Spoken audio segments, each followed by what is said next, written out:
നമ്മുടെ ആദർശം, പാണക്കാട്ട സാദാത്തുക്കളുടെ ആദർശം എന്താണ്? പാണക്കാട്ട സാദാത്തുക്കളുടെ പൂർവ്വപിതാവ് അന്ത്യവിശ്രമം കൊള്ളുന്നുണ്ട് വെല്ലൂര്.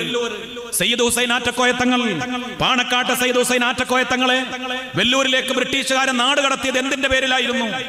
ഒരു ഉറുക്ക് കൊടുത്തു, അല്ലെങ്കിൽ മലബാർ വിപ്ലവത്തിന് നേതൃത്വം നൽകിയ മാപ്പിള ചെറുപ്പക്കാർക്ക് ഉറുക്കുകൾ നൽകി, അവർക്ക് ദുആ ചെയ്തു, അവരെ മന്ത്രിച്ചു കൊടുത്തു, ഏലസും ഉറുക്കും ഉണ്ടാക്കി കൊടുത്ത് അത് അരയിൽ കെട്ടി കഴുത്തിൽ കെട്ടി ബ്രിട്ടീഷുകാർക്കെതിരെ പടപൊരുതാൻ ഒരുങ്ങി പുറപ്പെട്ട മാപ്പിള യുവാക്കൾ പീരങ്കികൾക്ക് മുന്നിൽ, പടത്തോക്കുകൾക്ക് മുന്നിൽ കല്ലും മടക്കനത്തണ്ടും അതേപോലെ മരക്കഷ്ണവും ഇതൊക്കെയാണ് ആയുധങ്ങളായിട്ടുണ്ടായിരുന്നത്. പക്ഷെ ആ ചെറുപ്പക്കാരെ പിടികൂടാനും വകവരുത്താനും സാധിക്കുന്നില്ല. പിടികൂടിയവരെ ചോദ്യം ചെയ്തപ്പോ അവരുടെ ധൈര്യവും അവരുടെ ഉരുക്കുമുഷ്ടിയും അവരുടെ മനക്കരുത്തും അതിന്റെ രഹസ്യം അവർ പറഞ്ഞു, ഞങ്ങളുടെ നേതാവ് ഞങ്ങൾക്ക് ഏലസ് തന്നിട്ടുണ്ട്, ഉറുക്ക് തന്നിട്ടുണ്ട്. അതിന്റെ പേരിലാണ് സത്യത്തിൽ ഹുസൈൻ ആറ്റക്കോയ തങ്ങളെ പിടികൂടുന്നത്. ബഹുമാനപ്പെട്ട സയ്യിദ് ഹുസൈൻ ആറ്റക്കോയ തങ്ങൾ ആ ആദർശത്തിൽ നിന്ന് മന്ത്രിക്കലും ഹദ്ദാദ് ചൊല്ലലും മൗലിദോദലും മാലപാടലും ഖുതുബിയത്ത് നടത്തലും റാത്തീബ് നടത്തലും ഉറുക്കുണ്ടാക്കി കൊടുക്കലും പിഞ്ഞാണമെഴുത്തും മന്ത്രിച്ചൂത്തും ഈ പാരമ്പര്യത്തിൽ അടിയുറച്ചു നിന്ന് ഈ ഉമ്മത്തിന് മലബാറിലെ മുസ്ലിം സമുദായത്തിന് നേതൃത്വം നൽകി അതിൽ നിന്ന് പിന്തിരിയാത്തതിന്റെ പേരിലാണ് ബഹുമാനപ്പെട്ടവരെ നാട് കടത്തുന്നത്. ഈ ആത്മീയതയാണ് അഹ്ലുസുന്നത്ത് വൽ ജമാഅത്തിന്റെ ഈ ആശയങ്ങളും ആദർശങ്ങളും ഈ വിശുദ്ധിയുമാണ് നമ്മുടെ പാരമ്പര്യം. അത് സംരക്ഷിക്കാനാണ് ബഹുമാനപ്പെട്ട സമസ്ത കേരള ജംഇയ്യത്തുൽ ഉലമ രൂപീകരിക്കപ്പെട്ടത്.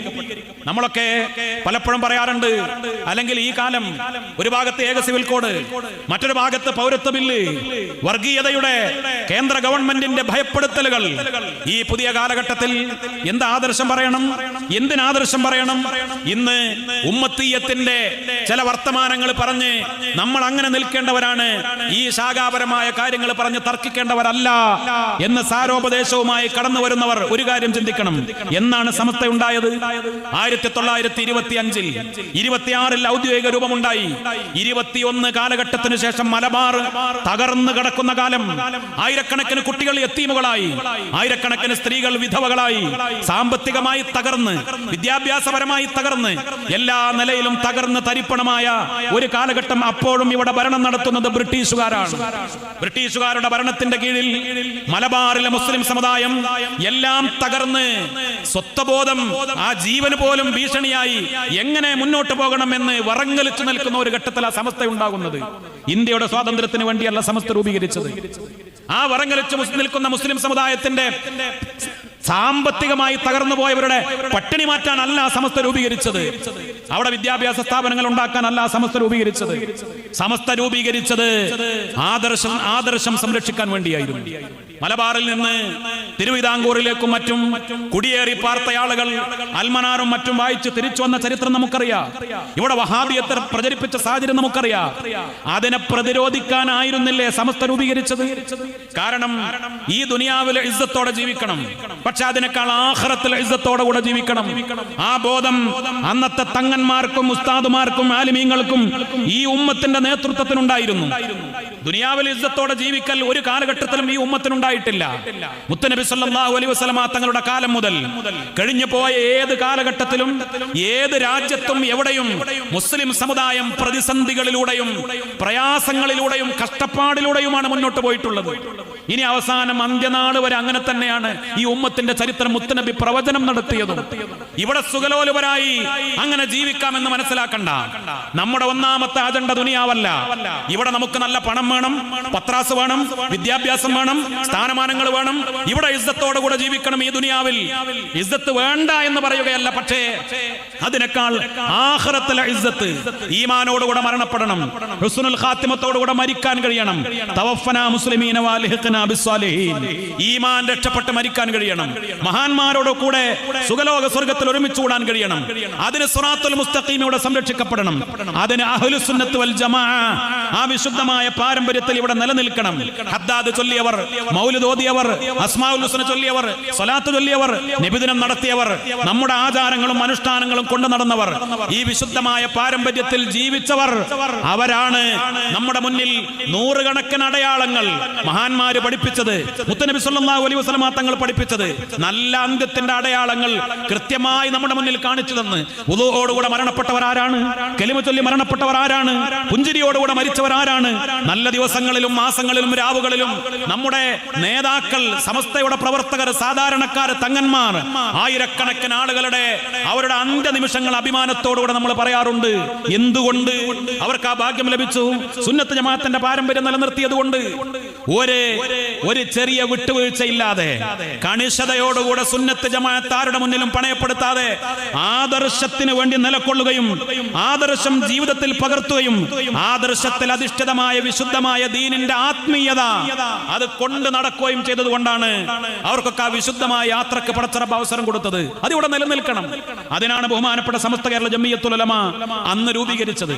നമ്മൾ ഗൗരവം മനസ്സിലാക്കണം. ഒരു കയ്യിൽ പൗരത്വവും ഏക സിവിൽ കോഡൊക്കെ ശരി, ഇന്നത്തെ ഭീഷണികളെക്കാൾ ഇതിനേക്കാൾ വലിയ ഭീഷണിയുള്ള കാലഘട്ടത്തിൽ ആദർശ സംരക്ഷണത്തിന് വേണ്ടി സമസ്ത കേരള ജംഇയ്യത്തുൽ ഉലമ രൂപീകരിക്കപ്പെട്ടിട്ടുണ്ടെങ്കിൽ ഇന്ന് നമ്മൾ പറയുന്നു നമ്മളൊക്കെ സമസ്തക്കാരാണ് എന്ന്. സമസ്തയുടെ ചരിത്രം വായിക്കുമ്പോ 30-ലേറെ സംവാദങ്ങൾ കഴിഞ്ഞു പോയിട്ടുണ്ട്.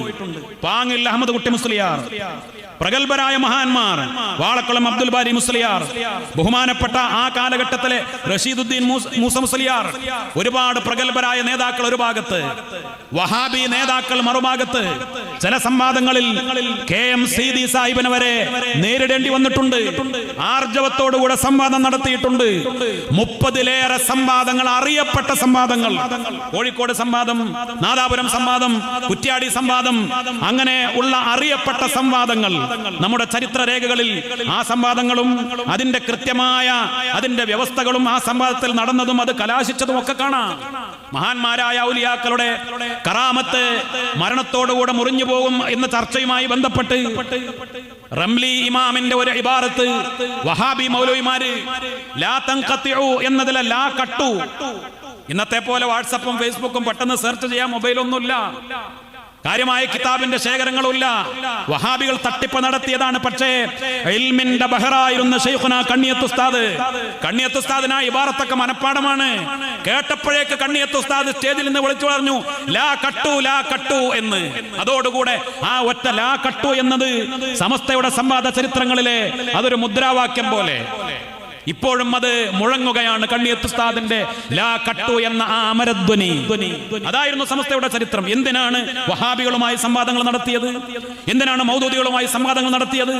സമസ്തയുടെ 1-ാം വാർഷികം മുതൽ അറിയപ്പെട്ട ഒരുപാട് വാർഷികങ്ങൾ നമ്മുടെ ചരിത്രത്തിൽ രേഖപ്പെട്ട് കിടക്കുന്നു. എന്തായിരുന്നു ഓരോ വാർഷിക സമ്മേളനത്തിലെയും പ്രമേയങ്ങൾ? വാർഷിക സമ്മേളനങ്ങളിൽ ഉദ്ഘാടന പ്രസംഗത്തിന് പോലും വിഷയം കൊടുത്തിരുന്നു. എന്താ വിഷയം? ഒരാൾ പറയേണ്ടത് തൗഹീദ്, മറ്റൊരാൾ പറയേണ്ടത് ശിർക്ക്, മറ്റൊരാൾ പറയുന്നത് ഇസ്തിഗാസ, മറ്റൊരാൾ പറയുന്നത് സ്ത്രീജുമോ ജമാഅത്ത്, ഒരാൾ തവസ്സുല്, ഒരാൾ ഖുത്ബ. ഇതായിരുന്നു സമസ്തയുടെ മഹാസമ്മേളനങ്ങൾ പോലും.